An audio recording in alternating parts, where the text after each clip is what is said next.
It was a dark and stormy night in Corpus Christi, Texas, when Wanda Lopez's life was brutally cut short. Police were hot on the trail of a suspect, and they arrested Carlos de Luna, a young man with a troubled past. Maybe one day the truth will come out. Only for the world to find out decades after he got executed that he was innocent. As the years went by, more cases came to light, each one more shocking than the last. Who were these innocents who were sentenced to execution? These are the heartbreaking stories of 10 people who lost their lives when they insisted on their innocence.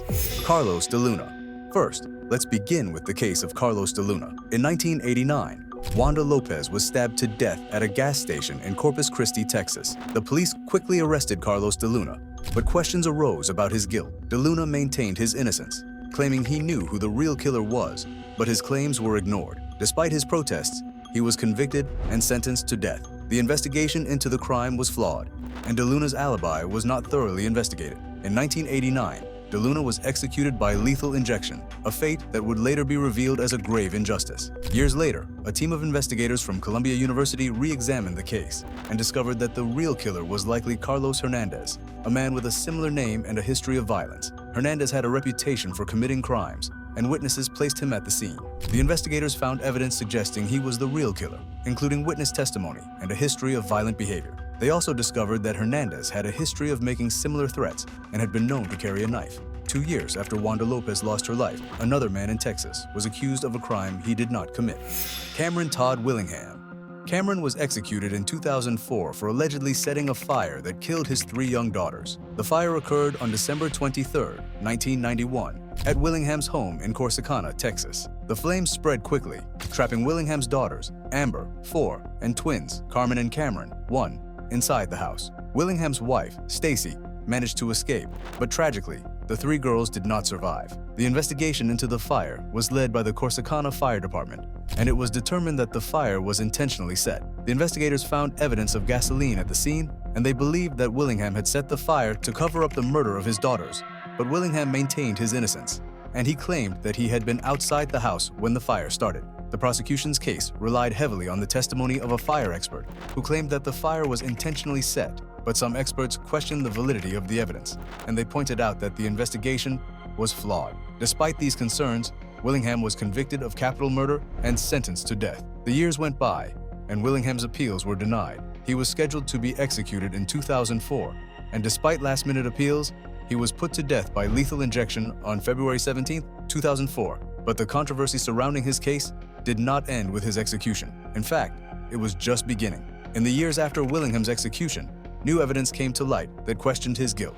A review of the forensic evidence found that the investigation was indeed flawed and that the evidence used to convict Willingham was not reliable. The review also found that the fire may have been accidental and that the prosecution's expert witness had misinterpreted the evidence. But Cameron Todd Willingham had already lost his life for a crime he did not commit. Next, we face the case of Ruben Cantu. Ruben Cantu. Lise Olson, an investigative reporter, spent months examining the 1985 case of Ruben Cantu, who was convicted of capital murder. The case involved the shooting of Pedro Gomez, a construction worker, and his friend Juan Moreno, who survived and identified Cantu as the perpetrator. But Olson's investigation revealed flaws in Moreno's eyewitness account. Initially, Moreno described the suspects as 2 Mexican teenagers, but only identified Cantu after hearing his name mentioned by the police. Olson also discovered that Cantu had a previous encounter with an off-duty police officer, which might have led to him becoming a suspect in the Gomez murder. The officer, Joe De La Luz, testified that Cantu had shot him 4 times during the scuffle, but Cantu was never prosecuted for this incident. Olson surmised that the lack of evidence in this case might have led authorities to focus on Cantu as a suspect in the Gomez murder. Moreno, an undocumented immigrant, later recanted his testimony, stating that he felt pressured by authorities to identify Cantu. The jury convicted Cantu of capital murder after deliberating for only an hour and a half. Cantu maintained his innocence, writing a letter to the residents of San Antonio claiming he was framed in the Gomez murder case. Despite appeals, Cantu was executed in 1993 at the age of 26. Troy Davis. Just like the case of Ruben Cantu, the one involving Troy Davis still haunts many to this day. Troy Davis was accused of killing a police officer named Mark McPhail in 1989. The incident occurred in Savannah, Georgia, and Davis was quickly arrested and charged with the crime. But as the trial progressed, it became clear that something was amiss. The prosecution's case relied heavily on witness testimony, but many of these witnesses would later recant their statements. One by one, the witnesses began to come forward and say that they had been pressured or coerced into testifying against Davis. Some claimed that they had been threatened or intimidated by the police, while others said that they had simply been mistaken in their identification. But despite these recantations, the prosecution continued to push forward with the case. As the years went by, the doubts surrounding Davis's guilt only grew. More and more people came forward to express their concerns about the case, including some of the original witnesses, but the state of Georgia remained resolute in its determination to see Davis executed. The case drew international attention, with many calling for a stay of execution. Amnesty International, the European Union, and even the Pope himself all spoke out against the execution. But despite this outcry, the state of Georgia remained unmoved. In the months leading up to Davis's execution, his lawyers worked tirelessly to prove his innocence. They presented new evidence, including DNA testing that failed to link Davis to the crime scene. But the courts remained unconvinced, and the execution was allowed to proceed. As the clock ticked down on September 21, 2011, Davis's supporters held out hope that the courts would finally see sense and grant a stay. But it was not to be. At 11:08 p.m., Troy Davis was pronounced dead by lethal injection. The execution was met with widespread condemnation, with many calling it a miscarriage of justice. Just 1 year before, Troy Davis was accused of killing Mark McFaul. Another man was unjustly accused of a crime, Claude Jones. On a fateful night in 1988, a convenience store clerk named Travis Coker was brutally murdered during a robbery.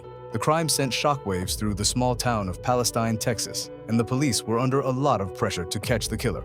Claude Jones, a young man with a troubled past, became the prime suspect. The evidence against him seemed convincing, including a hair found at the crime scene that matched one from his hairbrush. But as the trial progressed, it became clear that something wasn't quite right. The prosecution's case relied heavily on circumstantial evidence, and Jones maintained his innocence throughout. Sadly, Jones was still convicted and sentenced to death. The years that followed were a blur of appeals and court hearings, with Jones's lawyers fighting tirelessly to prove his innocence, but it seemed like a lost cause. The evidence against him was too strong, or so it seemed. It wasn't until after Jones's execution in 2000 that the truth began to unravel. DNA testing, a technology that was still in its infancy during Jones's trial, was finally used to analyze the hair evidence, and what it revealed was shocking. The hair used to convict Jones didn't match his DNA. In fact, it belonged to an entirely different person. The revelation sparked outrage and calls for an investigation into the case. How could such a critical piece of evidence have been misrepresented? The answer, it turned out,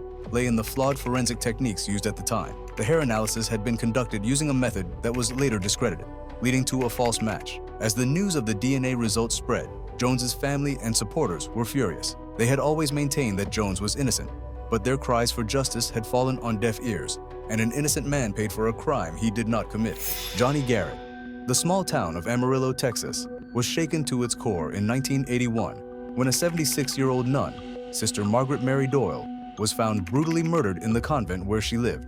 The crime was heinous, and the police were under intense pressure to catch the killer. Johnny Garrett, a 17-year-old with a troubled past, became the prime suspect. The evidence against him seemed convincing, including a confession that he later recanted, claiming it was coerced by the police. As the trial progressed, the prosecution's case relied heavily on Garrett's confession, despite his claims of innocence. The jury was convinced, and Garrett was sentenced to death. But doubts began to creep in as the years went by. Many questioned the reliability of Garrett's confession, and some pointed out inconsistencies in the original investigation. Despite these concerns, Garrett's appeals were denied, and his execution date was set for 1992. But in the months leading up to his death, new evidence emerged that cast further doubt on his guilt. A former cellmate of Garrett's came forward, claiming that another inmate had confessed to the crime. This revelation sparked renewed urgency among Garrett's supporters, who fought desperately to stay his execution. The clock was ticking, and time was running out for Garrett.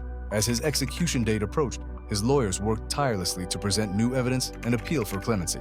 But the courts remained unmoved, and Garrett's fate was sealed.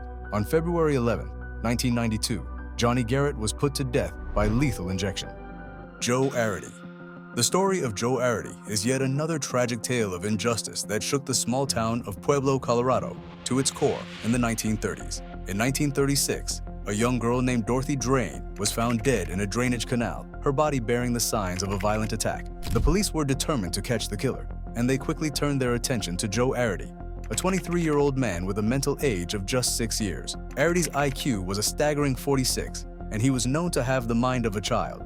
But despite his obvious limitations, the police were convinced that he was the killer, and they set out to build a case against him. The evidence against Arity was flimsy at best relying on a confession that many believed was coerced. Arity himself claimed that he had been beaten and threatened by the police until he agreed to sign a statement admitting to the crime. But the courts were unconvinced, and Arity was sentenced to death for a crime that many began to suspect he did not commit. Many questioned the reliability of his confession, and some pointed out that the physical evidence at the crime scene did not match Arity's supposed involvement. Unfortunately, Arity's appeals were denied, and his execution date was set for 1939. It would take over 70 years, but in 2011, the state of Colorado finally acknowledged the grave injustice that had been done to Joe Arity. He was granted a posthumous pardon, a rare acknowledgement of a wrongful conviction. The pardon was a bittersweet victory, coming far too late for Arity himself. George Stinney Jr., the small town of Alcolu, South Carolina, was gripped by fear and outrage in 1944 when two young girls, Betty June Binnicker and Mary Emma Thames, were found brutally murdered. The community was shocked, and the police were under intense pressure to catch the killer. Amid this chaos, a 14-year-old boy named George Stinney Jr. was arrested and charged with the crime. The case against Stinney was built on shaky ground, relying on a confession that many believed was coerced. The teenager claimed that he had been beaten and threatened by the police until he agreed to sign a statement admitting to the crime. Despite these claims, the courts were unconvinced, and Stinney was quickly convicted and sentenced to death. As the days ticked by, Stinney's fate seemed sealed. The teenager was placed on death row, awaiting his execution. But amidst the chaos and outrage, a few voices questioned the fairness of the trial. Stinney's family and supporters argued that he was innocent, that the confession had been forced, and that the investigation had been botched. Even with these concerns, the execution went ahead, and George Stinney Jr. was put to death in the electric chair on June 16, 1944. The community breathed a sigh of relief, believing that justice had been served, but the doubts lingered, and the case would not be forgotten. 70 years would pass before the truth began to be revealed. In 2014, a new trial was held, and the case against Stinney was re-examined. The prosecution's evidence was found to be flimsy at best,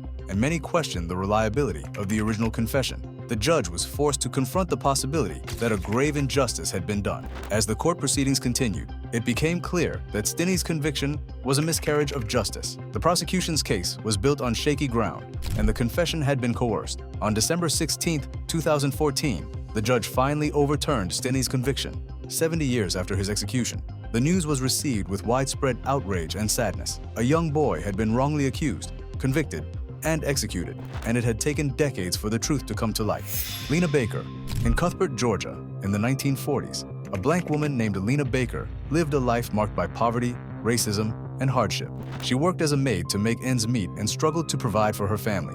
But one night in 1944, Baker's life took a very dramatic turn. She was accused of murdering her employer, Ernest Knight, a white man who had been abusive and cruel towards her. Baker claimed that Knight had been threatening her and that she had acted in fear for her life. But despite this, Baker was arrested, charged with murder, and brought to trial. The proceedings were very quick, with little consideration given to the nuances of the case. Baker's defense was weak, and the all-white jury delivered a guilty verdict. The judge sentenced her to death, and Baker was sent to the Georgia State Prison. As the months passed, Baker's appeals were denied, and her fate seemed sealed. But amidst the despair, some questioned the fairness of the trial. Some argued that Baker had acted in self-defense and that the prosecution's case was flawed.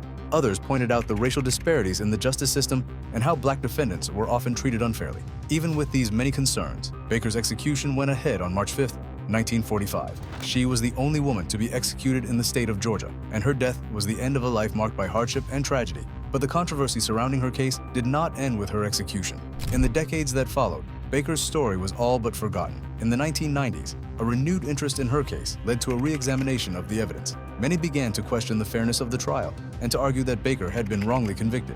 The fight for justice was taken up by a new generation of advocates who worked tirelessly to clear Baker's name. They gathered new evidence, re-interviewed witnesses, and presented a compelling case for her innocence. Finally, in 2005, their efforts paid off. The state of Georgia posthumously pardoned Lena Baker, acknowledging that she had been wrongly convicted and executed. Although she had already lost her life, her name was finally cleared and her memory was honored. Kirk Bloodsworth. Decades after Baker was wrongly accused, the sun was setting over the small town of Rosedale, Maryland, one fateful day in 1984. A young girl had been brutally raped and murdered, and the community was gripped by fear and outrage. The police were under intense pressure to catch the killer, and they quickly turned their attention to a 22-year-old man named Kirk Bloodsworth. Bloodsworth was a former Marine who had moved to the area to work as a waterman. He was known to be a quiet, reserved individual, but the police were convinced that he was the killer. They claimed that Bloodsworth's alibi was shaky and that a witness had identified him as the perpetrator. But Bloodsworth maintained his innocence, and many who knew him were skeptical of the charges. Throughout the trial, the prosecution presented a seemingly airtight case against Bloodsworth. He was sentenced to death, and the community breathed a sigh of relief, believing that justice had been served.